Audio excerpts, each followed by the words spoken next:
KW Continente presenta los análisis y comentarios del ingeniero José Isabel Blandón y Fernando Correa. Muy buenos días, Panamá. Hoy es lunes 18 de octubre. Usted está viendo Next Canal 21, nos escucha en KW Continente en un día que amanecemos. ¿Qué fue lo que se aprobó en tercer debate el viernes y por qué esa carta pidiéndole de los magistrados del Tribunal Electoral, pidiéndole al presidente que vete parte de lo aprobado en este código, en esta nueva ley electoral? Un día también en el que el equipo legal de Ricardo Martinelli pues queja por esa filtración de un fallo de la Corte que permitiría o que recompondría lo hecho por Jerónimo Mejía de haber llevado a dos veces a juicio al expresidente sin una imputación. Un día en el que se extradita a Alex Saab y todo el revuelo que hay en Venezuela, porque este fin de semana también Venezuela se levanta del diálogo en México, que estaba auspiciado por el Reino de los Países Bajos. Bueno, recta final de las elecciones, bueno, por llamarlo de alguna forma, que debe pasar en Nicaragua a fines de este mes de octubre, y que obviamente 8 candidatos presidenciales en la cárcel. Don José Blandón Castillo. Buenos días, Fernando. Buenos días. Buenos días a toda nuestra audiencia que nos sigue hoy lunes 18 de octubre por KW Continente y por Canal 21 Next TV.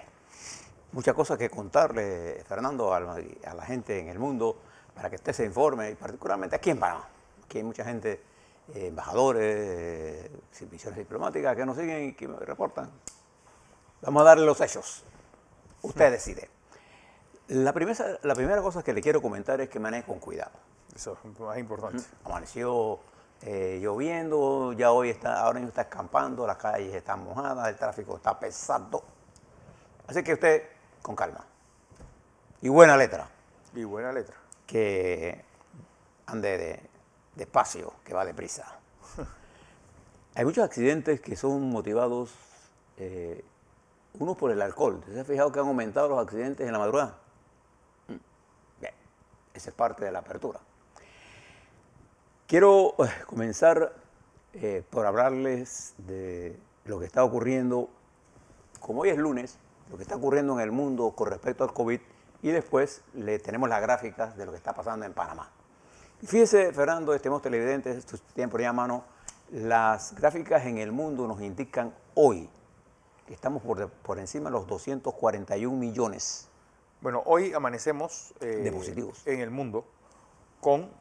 Obviamente hemos tenido 241.412.799 casos totales, de los cuales 87.666.714 están activos. 4.912.784 ciudadanos del mundo han fallecido durante esta pandemia. 4.9 millones, casi 5. Casi 5 millones de personas han muerto. Estados Unidos sigue siendo el epicentro de esta pandemia, tiene 9.329.541 casos activos. Ayer tuvo 53.947 nuevos casos con 666 fallecidos. Y en nuestro vecindario, pues Honduras sigue siendo el epicentro de esta pandemia. Tiene 248.406 casos activos, 250.000 de casos activos. Costa Rica, pues 74.291 casos activos, y obviamente en el área sur, Brasil con 246.643 casos activos. Se ha ralentizado el número de casos en Sudamérica. Y en el extremo oriente sigue pues Indonesia, sigue siendo la India con un número importante de casos activos. Ayer tuvo 14.073 nuevos casos. Sí, y fíjese que hoy en el mundo, Rusia, a pesar de tener vacunas y estar exportando vacunas, es una de las naciones que más incremento demuestra. Ya los muertos diarios sobrepasan los 1.000 diarios. Rusia llega a tener en este momento, Fernando, cerca de 223.000 muertos, con casi 8 millones de casos positivos. ¿Y qué explica todo esto? ¿Por qué en Rusia la gente no cree en su propia vacuna? Bueno, la gente está esperando en Rusia y Rusia no ha tomado medidas de contención, de mitigación del virus. Se ha negado a cerrar nada, ¿sí? Y ya como consecuencia el virus se está expandiendo a una velocidad mayor que en toda la historia de la pandemia. Cuando usted fija en los Estados Unidos, el retroceso del virus se siente, los muertos han caído a 600 y tantos, los casos positivos están cayendo por día, a 60.000, sí. Estuvieron por encima de los 100.000, pero va cayendo, hay una tendencia a la baja, pero el virus está allí y hay una baja vacunación, tanto en Rusia como en Honduras, por ejemplo. Y en Costa Rica. Que esto es un problema. Y esto ha creado un caos aquí en la región nuestra. Y nosotros estamos en medio de ello. Las cifras nuestras son excelentes. Son una de las mejores ejemplos de control de esta pandemia. Se las voy a explicar al regreso del tramo internacional. Pero, del tramo nacional. Internacional, perdón, para el nacional. Pero lo que quiero resaltarle es que a pesar de tener vacunas, sigue siendo desigual la aplicación de las mismas. Hay países como Honduras, Haití, Nicaragua, que siguen teniendo una baja vacunación en nuestro continente.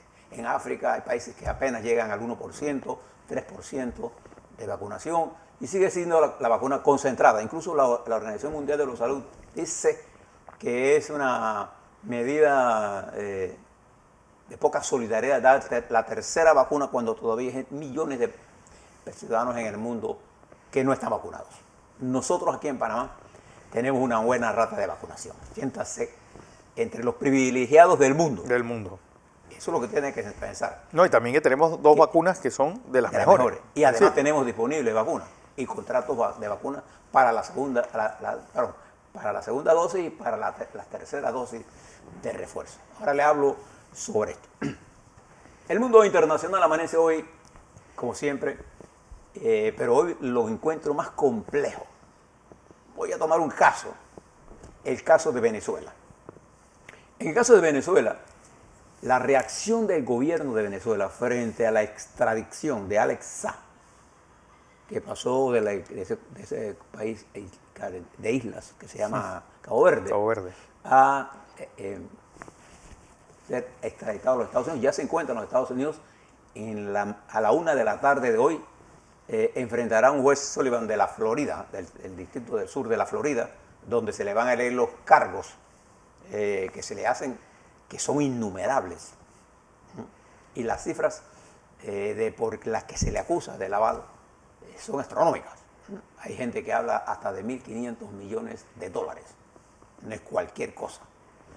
Pero simultáneamente a este caso de Alex Saab, ahora le cuento lo que sucede, también se está extraditando, ya se autorizó la extradición a los Estados Unidos de Claudia Patricia Díaz Guillén. ¿Quién es ella?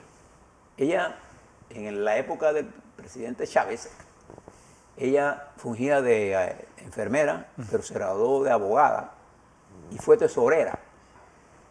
Y en el intercambio de divisas se hicieron millones de dólares de ganancias según las investigaciones y ella es acusada de lavado de dinero y también va a ser extraditada a los Estados Unidos. Venezolanos, tanto Saab como la señora Díaz Guillén. ¿Esto es un golpe duro para Maduro? Claro que sí. ¿Cuál fue la reacción de Maduro frente a todo esto? Primero, el jefe negociador, el presidente de la Cámara de Diputados, Rodríguez, anuncia ayer que se retiran del diálogo de Venezuela, perdón, de México, con la oposición, en función de que ellos dicen que ha sido secuestrado, tanto por el gobierno de Cabo Verde como por los Estados Unidos. Eso es lo que alega. Ellos dicen se retiran del diálogo.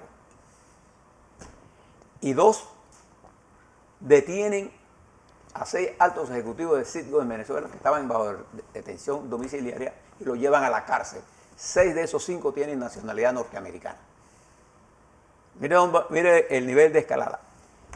Y han aumentado el ataque contra el presidente Duque de Colombia, exacerbando el problema local en la frontera y llevando a categoría de confrontación casi total esas relaciones ya tensas entre Colombia y entre Colombia y Venezuela, entre Bogotá y Caracas. En el marco de esto han surgido, y hoy conoceremos ya oficialmente, los cargos que se le van a hacer al señor Saab, que es un colombiano que tiene la nacionalidad venezolana y que ha participado como embajador plenipotenciario de Venezuela frente al reino de Irán, frente a Rusia, y que fue detenido cuando iba en una misión hacia Irán y hizo su jet personal. Sí, eso es bien privado, ¿eh? Llegó a tomar combustible en Cabo Verde. Él tenía en ese momento inmunidad diplomática. Fue detenido allí.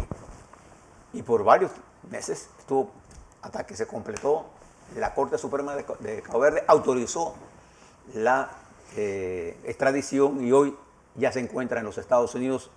Y en la tarde de hoy estará dando su primera comparecencia ante el juez Sullivan. Él se conoció con Chávez en una reunión en Colombia en la que también participó el presidente Santos. Y él sirvió de enlace para todas las compras que hacía el gobierno y cambio de monedas, sobre todo en el desarrollo de los CLAPs, que son aquellas unidades destinadas a dar alimento a la población. Y las cifras que se hablan son cifras millonarias. Ayer, en una concentración en Caracas de unos cientos de personas, su esposa, Camila Fabri, leyó una carta supuestamente atribuida al señor Saab, en donde él dice que es un secuestrado, que él apoya a Maduro, que él no va a hablar. Lo que se comenta en Miami es otra cosa, que él busca un acuerdo con el gobierno de los Estados Unidos. Pero después viene la otra señora, que va a ser extraditada de España, Díaz Guillén, que es esposa de uno de los guardaespaldas de Chávez y que tuvo acceso al intercambio de monedas, ese manejo que le produjo millones de dólares. Miles de millones. Sí, millones de fue dólares. Una cosa, tiene propiedades en España.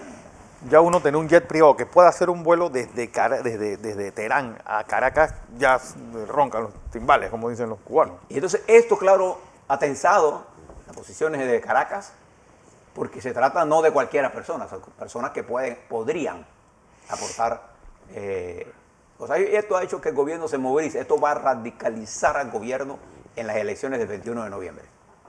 De manera que observemos la situación tensa que está ocurriendo en Venezuela y ahora agravada por esta decisión de Cabo Verde de mandar a extraditado a los Estados Unidos a Saab, y veremos cómo se comporta. Él, ante los fiscales, está en una cárcel federal de alta seguridad, federal de los Estados Unidos. Y preste la atención a lo que está surgiendo y la rivalidad entre Caracas y Bogotá. Bogotá es frontera nuestra, Colombia, y Venezuela es cercano de nosotros. O sea, todo este conflicto no sabemos hacia dónde va, lo que va es profundizándose, y la oposición está llamando a movilizaciones a lo interno y a participar en el proceso electoral del 21, mientras quedan suspendidas las negociaciones. Esta es Venezuela. En el estrecho de Taiwán, allá, en el Indo-Pacífico. Bueno, el Pacífico, bueno, no está el Indo, Ya el hacia el Pacífico. otro, es el Pacífico. Pero se conoce como la región de Indo-Pacífica, porque Sí. ya ahí es el Pacífico. En el estrecho de Taiwán, más concretamente, el continuo pase de aviones de la República Popular China de alta tecnología ha movilizado ahora buques de guerra de los Estados Unidos hacia el estrecho y de Canadá. El mensaje es: aquí estamos nosotros, a ver qué pasa. ¿Ves cómo se va escalando el conflicto? Y eso que nos debe preocupar a nosotros aquí en Panamá. Nos debe preocupar porque se están produciendo simultáneamente a esta agudización, a un incremento del precio del barril de combustible. Acuérdense dónde está Irán, dónde está Taiwán. Uno controla el estrecho de Hormuz y el otro controla el estrecho de Taiwán. Y además de eso, el petróleo se ha disparado porque la OPEP hoy, produciendo menos, gana más. Si produce más, gana menos. Y petróleo norteamericano está llegando a Europa para bajar la necesidad de petróleo, pero está produciendo una inflación en el incremento de los precios de los derivados del petróleo. Es un punto. Y dos, está aumentando en forma preocupante en el mundo el costo de los alimentos. Ya usted aquí lo ha tenido que notar, porque además de eso, se produce esto en medio de un atascamiento en la cadena de suministro del mundo. Del mundo, ¿eh?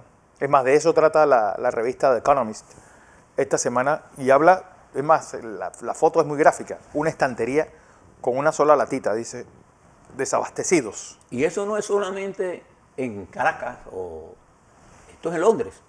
Sí, no, estamos hablando de... Estamos hablando de Londres. No estamos hablando de cualquier... Porque a Londres le cae no solamente este problema de interrupción en el suministro, la cadena de suministro, sino en el efecto que el Brexit ha tenido en Inglaterra por la falta de mano de obra. Igual que pasa en los Estados Unidos, los puertos en los Estados Unidos están lentos porque la cadena se rompe en el momento en que no hay camioneros. Y entonces hay mano de obra que falta o mano de obra que por los subsidios no va a trabajar. No va a trabajar, prefiere quedarse en casa. Entonces ahora se dio la instrucción de que en los puertos de Los Ángeles, Long Beach, y Los Ángeles y Long Beach, sí. se trabaje 24/7 para poner al día, y esto le va a dar valor estratégico a nuestra ruta por el que pasan del Pacífico al este. Es más fácil venir por Panamá y pasar al este de los Estados Unidos que bajar de la cadena seca de ferrocarril de oeste a este en los Estados Unidos. Fíjense cómo cobra importancia en esta nueva situación el papel que juega Panamá. No hay ruta más barata que esta, en esta área de comunicación. Y esto ha planteado en el nuevo reparto del mundo, mirar con detenimiento los canales de comunicación entre océanos y los estrechos donde pasan todo este movimiento de carga. ¿Se recuerda lo que pasó cuando el barco de Evergreen se atascó? En Suez. En Suez. Bien. Observe todo esto porque esto es importante. Ahora, miren nuestra región. Miren lo que está pasando en Chile. En Chile, el presidente Piñera va a ser sometido a un juicio. No hay caso. Y la última encuesta que se hizo este domingo demuestra que el 69,7% de los chilenos está de acuerdo con el juicio al señor Piñera. ¿Qué importancia tiene esto? Chile tiene elecciones el 21 de noviembre. 7 de cada 10 chilenos estarían dispuestos estarían a favor de ese juicio. Claro, ellos no son los que van a hacer el juicio. El problema es la opinión pública. Y de eso, el 79% de la juventud está por ese juicio. Wow. De manera que si los jóvenes van a votar en estas elecciones, serán contra Giselle, el candidato de Izquierda. De Giselle, que es el candidato de Piñera, o Katz, que es el otro candidato. O sea, fíjense lo que está ocurriendo en Chile, en esta coyuntura tan compleja, y el presidente Piñera ordena la declaración de estado de emergencia en el sur de Chile, donde están los mapuches. De Chile, ¿y por qué están pidiendo la destitución del presidente? Por lo que apareció en los papeles de Pandora. ¿Por qué? Porque se le vincula a él a la venta de una mina de cobre, la Dominga. Todo esto tiene al presidente en una especie de jaque mate. Y se encuentra Piñera, a pesar de ser un presidente que ha jugado un papel importante en el desarrollo de Chile en su primer gobierno, y en este segundo ha confrontado muchos problemas con las graves manifestaciones que hace 2 años. Ahora se va a cumplir el segundo aniversario de esa gran movilización. Otro país nuestro que vive esta escalada de movilización es El Salvador. Ahí es donde este fin de semana miles de salvadoreños salieron a la calle a protestar contra Bukele, el que cambió los jueces, cambió las leyes, él es el Estado, es él. El Bitcoin. Entonces los salvadoreños piensan que el presidente está actuando al margen de ellos y se incrementan las manifestaciones públicas contra Bukele. Mientras, tendremos elecciones el 7 de noviembre en Nicaragua, en la que no va a haber elecciones. Ahí lo que va a haber es una elección, escoger al rey. Porque no hay candidatos. Es más, no hay propaganda. Usted busque cualquier, Fernando, haga en cualquier sitio, busque qué está pasando en Nicaragua. No hay nada de las elecciones. Lo que la gente dice es que va a ganar el señor Ortega en unas elecciones que él podrá decir que son legales, pero que ya están ilegitimizadas. Por forfeit. Donde sí hay un proceso electoral poderoso en Honduras, en donde la oposición se ha unido para enfrentar al Partido Nacional del señor presidente actual. Y esto ha generado movilizaciones que también se extienden a Guatemala. Eso es lo que está ocurriendo, mientras en Sudamérica, Colombia, aparte de la confrontación que tiene con el presidente Maduro, porque Maduro se encuentra acosado o arrinconado, sería mejor la palabra, Fernando. Arrinconado. Arrinconado frente al desastre que es la economía y frente a estos nuevos hechos contundentes de dos gentes que pueden dar extraordinarios testimonios de cómo se desperdicia la riqueza en un país y en los grados de corrupción a los que llegó el régimen de Chávez y Maduro. Es espantoso los números que usted mira. Son asombrosos. Asombrosos. Porque ¿quién se imagina robarse 1.500 millones de dólares? Y los sobrecostos en comida. Los clack. El manejo del petróleo. El manejo del oro. Esto es una especie de historia tenebrosa que va a salir a flote. Y la reacción del gobierno de Maduro es consecuente con las informaciones que ellos saben que van a salir. Porque este juicio se le está dando seguimiento en los Estados Unidos por todas las cadenas. Y particularmente en Miami, donde hay una gran comunidad venezolana. Para que usted sepa lo que está ocurriendo. Mientras, hay dos temas más de los que debemos hablar. Uno, para que usted vea cómo está el mundo. En Alemania, la señora Merkel, esa gran dirigente que termina ya su periodo, está recorriendo el mundo. Estuvo en España, que precisamente ayer terminó el congreso del PSOE. Por ahí me mandaron las tesis fundamentales de ese congreso, me llegaron anoche, las voy a leer para comentárselas. Pero es importante, José, mencionar el divorcio que hay de la vieja guardia del PSOE con este gobierno de Pedro Sánchez. Es decir, pero ahí estaba todo presente en el... Bueno, pero es que, y me llama la atención, es Alfonso Guerra, que ha sido como el que ha tomado la voz cantante, y es un ataque frontal a Pedro Sánchez, y es que realmente es una involución que ha tenido un partido del que yo una vez hablando con José le contaba que en una noche Alfonso Guerra y el grupo escribieron 40 artículos de la Constitución española. Estos de ahora no pueden escribir, yo creo que ni un telegrama entre los 40 y le puedes dar 40 noches. Es decir, ¿cómo un partido político ha involucionado tanto?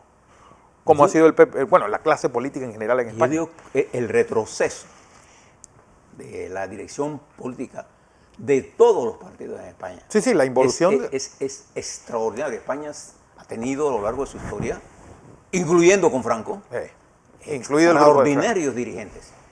El post-franquismo puso a la luz pública el talento político, Exacto. de la derecha, del centro, de la izquierda, de todos los matices de la izquierda, para buscar un acuerdo nacional, lo que se llamó el Pacto de la Moncloa. Ese es producto de gente con inteligencia. Bueno, ayer en el Congreso estaba Felipe González, ahí lo vi, en las imágenes, distanciados de Sánchez, pero ¿quién puede estar cerca de Sánchez? A ver. Sí. Le decía que le prestemos atención a Alemania porque ya hay un acuerdo entre tres fuerzas: los socialdemócratas, los verdes y los liberales. El acuerdo socialdemócrata-verde produce un movimiento de la política de la derecha que tenía Merkel hacia el centro, un poco a la izquierda, pero la presencia de los liberales la mueve hacia el centro o a la derecha. ¿Por qué? Porque los liberales son básicos para formar gobierno. Y ellos tienen una posición conservadora. Conservadora. Preste la atención a esto, porque aquí es donde se va a ver a Scholz. Scholz es un gran dirigente político. Y él está formado. Él fue vicecanciller de Merkel. Él conoce. Sí, es que la gente no entiende porque ha sido Merkel un árbol tan frondoso que no hemos visto las hierbas que se han crecido debajo, y la clase política alemana ha seguido evolucionando con Merkel. Además son gente formada. Son gente formada. No estamos hablando de improvisado. Ninguno de lo que está ahí es improvisado. No. Pero preste atención a lo que está pasando en Haití. ¿Por qué nos interesa Haití a nosotros los panameños? Porque gran parte de la migración que está aquí en la frontera es haitiana. Que se pronostica que pueden llegar hasta 150.000 personas en diciembre. Y las bandas paramilitares de Haití han secuestrado a 7 misioneros americanos, entre ellos unos niños. Y este conflicto ahora, no solo por la migración, sino por la presencia de ciudadanos norteamericanos capturados en Haití, va a precipitar más los acontecimientos de ese país que vive una de las peores crisis de su historia. Y mire que ellos han vivido cosas con Paul Manglore. Pero esta es la peor situación. No hay mando, no hay policía, no hay ejército, no hay congreso, no hay... 2 terremotos, un huracán categoría 4. Es decir, ¿qué ha pasado en Haití en los últimos 10 años? Todo. Un desastre. Un desastre. Un desastre perfecto. Esa es la tormenta perfecta para la migración. Cuando la migración se convierte en el tema fundamental, no solo para América Latina, sino, y Estados Unidos, y para América en general, sino para Europa. Es que no olvides de algo, José, que es importante. Es decir, ¿por qué se da esa migración en Haití? Ustedes preguntarán, si Haití ha estado siempre así, como dice Carlos Salazar, nacieron muertos. ¿Y por qué se está dando la migración? Había un fenómeno que se da en su vecina República Dominicana, no hay construcción. Todos esos que hemos ido a La Romana, a Punta Cana, todos esos edificios, la mano de obra era haitiana. Por eso construían tanto y tan rápido. Pero si no hay construcción en República Dominicana, ¿qué más le queda a esa pobre gente que salir de esa isla? Y es por eso esa gran migración que hay. Y este problema de la migración también afecta al Reino Unido, porque claro, se ha quedado sin mano de obra, sin conductores, en medio de la pandemia, en medio de Brexit con tanta burocracia, y esto ha afectado la cadena de suministro en Inglaterra, y se le va a poner peor en los próximos con meses. Un petróleo caro. En ese marco de importancia geopolítica de los mares, de los estrechos, de los canales, de los suministros y del incremento de petróleo, amanece Panamá hoy, a la vuelta. Como estamos nosotros en COVID, ahí se puede sentir satisfecho. Como estamos en vacunación, también, ahora le doy las cifras. ¿Qué hizo el Tribunal Electoral? ¿Quién conoce las reformas? ¿Quién conoce las reformas? ¿Y por qué nosotros todavía vivimos los efectos del lawfare en este país? Así es. A la vuelta a eso y más.